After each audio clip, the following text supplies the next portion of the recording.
que le Rafale soit plus photographique que le SPAD. Hein. Ah non, non, ça c'est pas sûr non plus. Bah, c'est ce que c'est, et après t'as une tech.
C'est un as.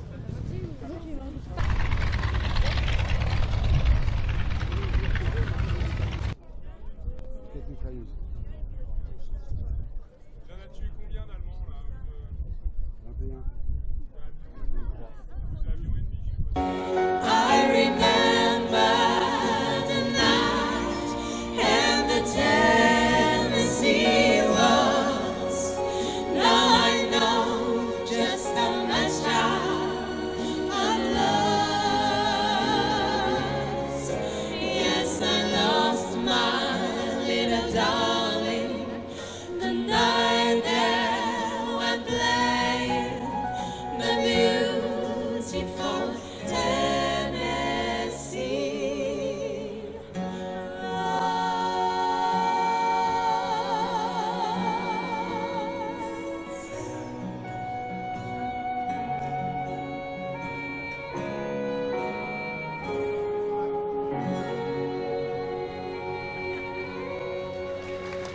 Merci.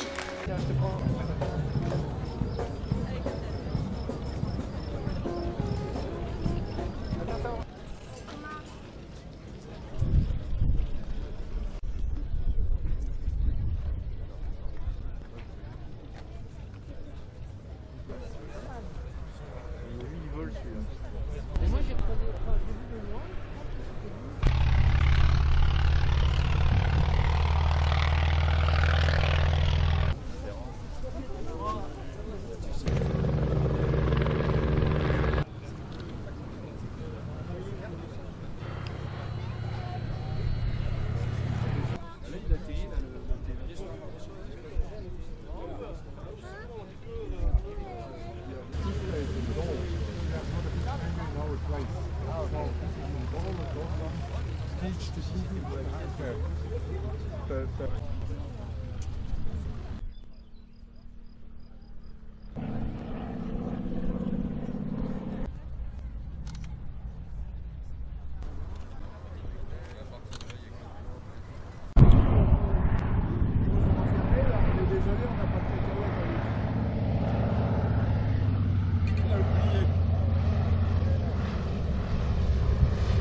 le temps des hélices.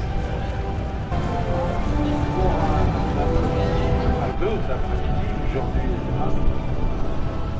Consacré à regarder voler à travers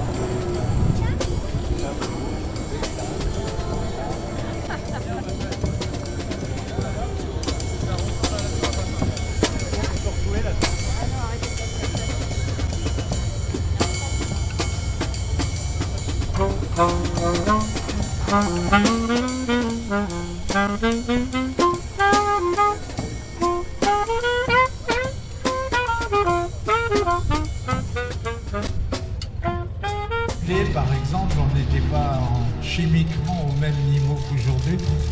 Ces moteurs brûlés de ce que les Anglais appellent de l'huile de castor, pauvre bête, et en fait que nous on appelle de l'huile de ricin. Ce qui fait que sur le plan du transit intestinal, la plupart des pilotes de cette époque allaient plutôt bien, merci. Et bien souvent, si on a réussi, par exemple l'an dernier, de travers comme cet après-midi, les héros de ce début de meeting et le Léopoldov au-dessus qui va servir de cible est piloté par Jacques Trine et Michel Germain.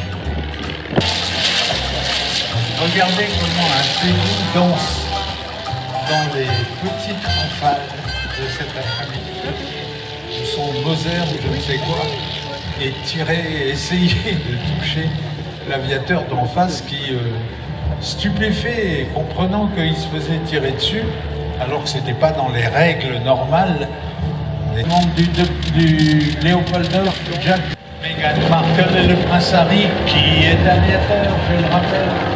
Le prince Harry, excellent pilote d'hélicoptère, qui a même combattu en Yougoslavie, je crois, enfin là-bas dans l'Est. Qualité d'aviateur extraordinaire que nos voisins allemands semblent posséder presque de nature.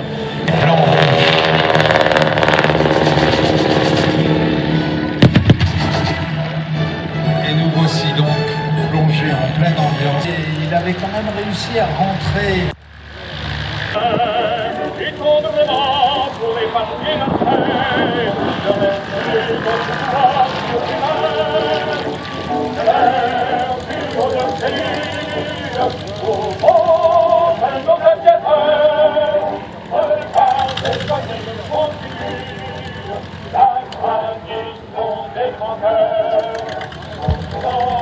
Voilà, aujourd'hui on appellerait ça de la communication.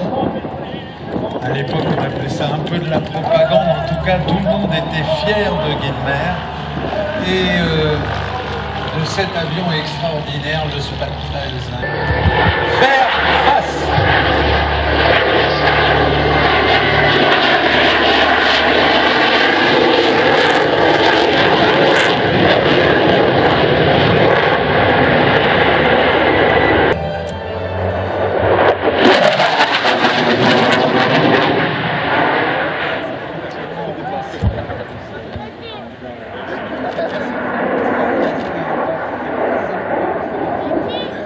Avec le capitaine Maxwell aux commandes de cet appareil.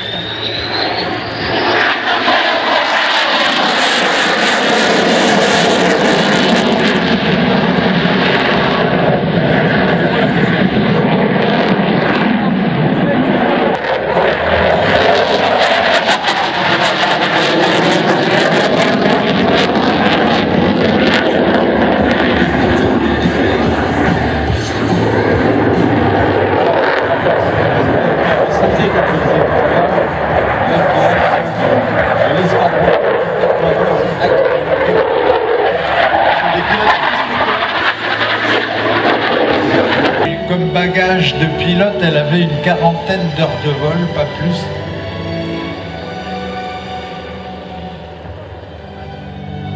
Elle avait une quarantaine d'heures de vol, pas plus, et elle partit avec un caudron comme celui-là en caisse et un mécanicien.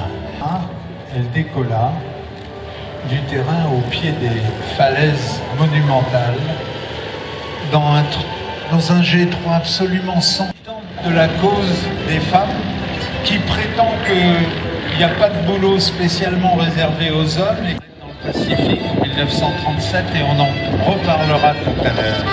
Mais donc les filles dans le vent à l'époque s'habillent comme Amelia Earhart, s'habillent un peu à la garçonne. Pour la faire rapide, les para-français sont tout simplement aujourd'hui parmi les tout meilleurs, sinon les tout meilleurs parachutistes sportifs au monde.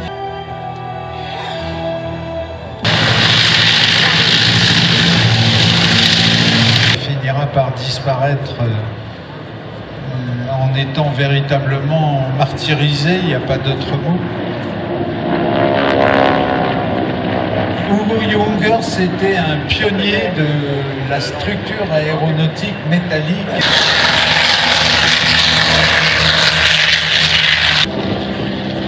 Il y a Qantas en Australie, Queensland and Northern Territories Air Services, et la Lufthansa dans les années 30 évoluait avec des avions comme ces deux gros trimoteurs.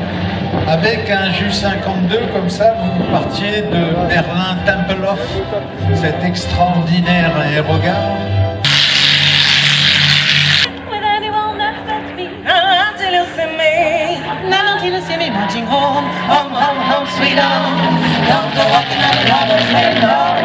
Et on le sait, fabrique principale de Havilland, avec des noms comme Mitchell, avec des noms comme Sidney Camp, qui est le Lord qui a fabriqué ces avions qu'on a dans le ciel devant nous.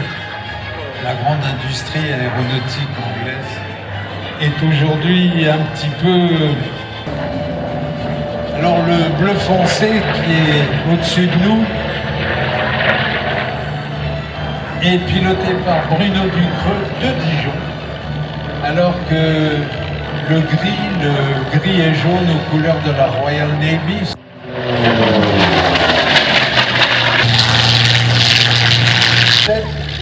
Ne vous paraît pas comme un... c'est pas un toit vitré. Quand vous avez eu même besoin d'y penser.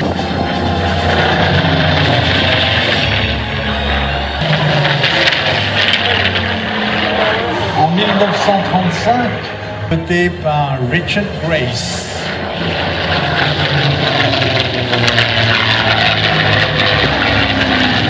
Stephen Gray, présent chez nous aujourd'hui, celui-ci là, chassé par le Messerschmitt. Ce Curtiss 75, avec les avions de plusieurs unités françaises, dont le groupe Lafayette. Évidemment, pendant quelques instants, ça va faire un peu de bruit, il faut qu'on décolle, on mette en l'air les acteurs.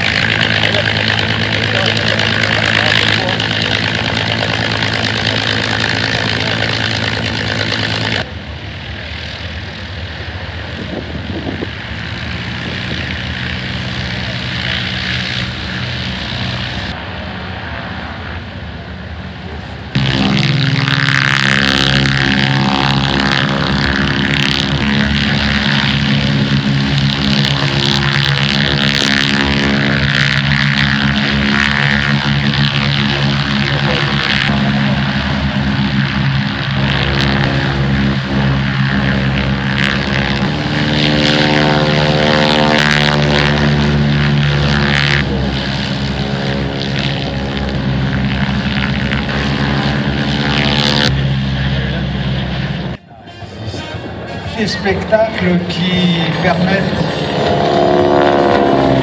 Les différences magnétiques tout à l'arrière, et ils sont même en excroissance pour permettre aux observateurs de repérer les bateaux ou les cibles.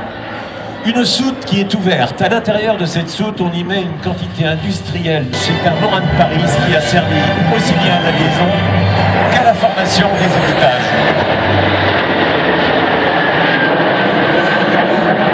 Et en dessous, il y avait deux Morin 700. Comme ça, c'est... Regardez ça, c'est un rêve. Benoît, les hommes lapins d'aérodrome, en particulier comme celui-là, il est parti pour un tour du monde, durant lequel, lors de son escale à Dakar, où elle avait eu une petite panne, elle a rencontré...